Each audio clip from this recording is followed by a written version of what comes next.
नमस्कार मित्रों, कैसे हैं आप सब लोग। उम्मीद है बेहतर होंगे। तो स्वागत है आपका हमारे एक समय की बात के इस YouTube चैनल में। मैं आपका दोस्त, आपका भाई उदयभान सिंह राठौर आज आपके लिए एक और नई रोचक कहानी लेके आया हूं, जो बेताल पच्चीसी की 8वीं कहानी है।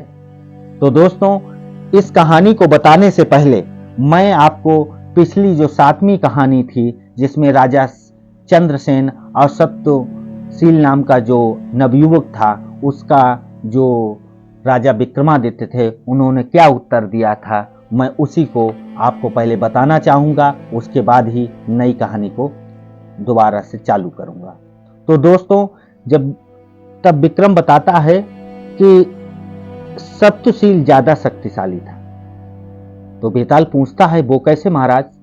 तब विक्रम बताता है कि सत्यशील बिना कुछ सोचे समझे ही टापू के पास झंडा देखकर पानी में कूद जाता है।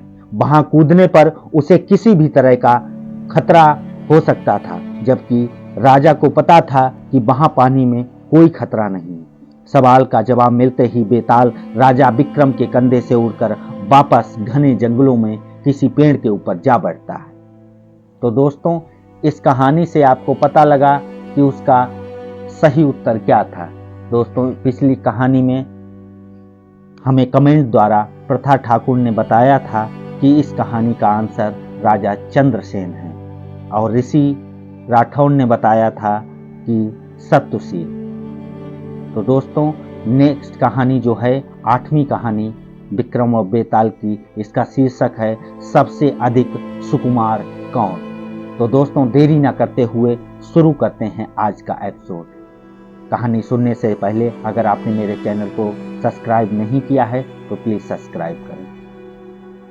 तो दोस्तों, राजा विक्रमादित्य अपने कंधे पर बेताल को लादने की कई कोशिश कर चुके थे, लेकिन हर बार बेताल कोई कहानी सुनाता और राजा विक्रमादित्य के हाथों से बच निकलता। इस प्रकार भी बेताल ने एक नई कहानी सुनाना शुरू किया। बेताल कहता है कि राजा विक्रमादित्य, एक समय की बात है, अंग देश के एक गांव में एक ब्राह्मण अपनी पत्नी और 3 बेटों के साथ रहता। एक बार ब्राह्मण ने अपने तीनों बेटों को बुलाया और कहा कि हमारे तालाब के लिए एक कछुए की जरूरत है। कल तुम तीनों समुद्र के पास जाकर वहां से एक कछुआ पकड़ के ले आना। तीनों ने हाँ कर दी और दूसरे दिन तीनों माता पिता का आशीर्वाद लेकर समुद्र की ओर चल देते हैं। वहां तीनों को एक बड़ा सा कछुआ दिखाई दिया, लेकिन तीनों में से कोई भी उसे उठाने के लिए तैयार नहीं हुआ।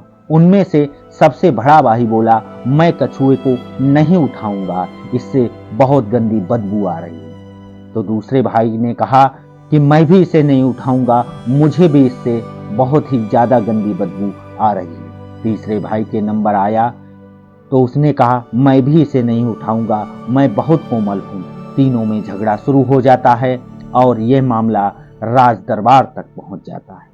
राजा ने कहा, इस प्रकार का मामला मेरी जिंदगी में पहली बार आया है, इसका न्याय मैं कल सुबह करूंगा।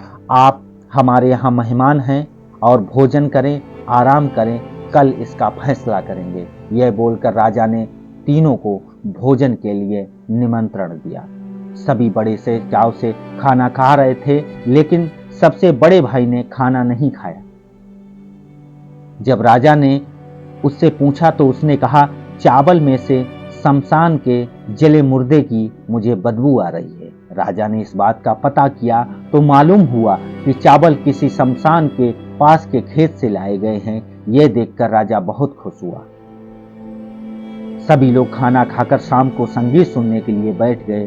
तब दूसरे नंबर के भाई ने राजा से निवेदन किया कि वो मृदंग बजाना चाहता है। राजा की आज्ञा से वो गायिका के पास जाकर जैसे ही बैठा तो तुरंत खड़ा होकर दूर बैठ गया। राजा ने खड़े होने का कारण पूछा तो दूसरे नंबर के भाई ने कहा, गायिका से बकरी के दूध की बदबू आ रही है और वो मुझे बिल्कुल भी पसंद नहीं है।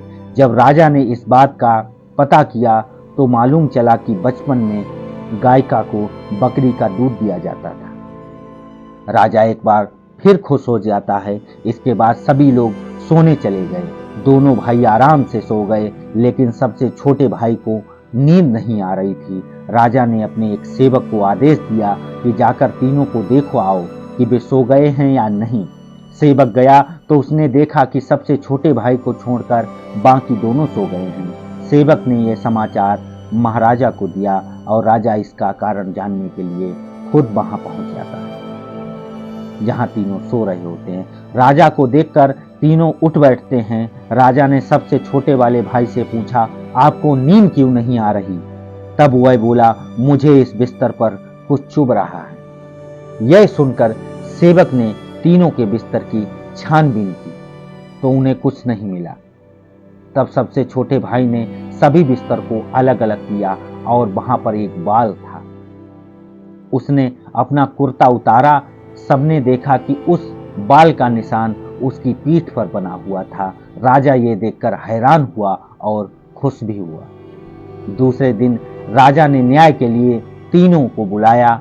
उसने सबसे छोटे वाले को इनाम दिया, बाकी दो को कुछ सोने के सिक्के दिए। राजा ने कहा, आप तीनों में कुछ अलग खूबी है और मैं आप तीनों से बहुत ही ज्यादा खुश हूँ। मैं आपसे प्रभावित हूँ।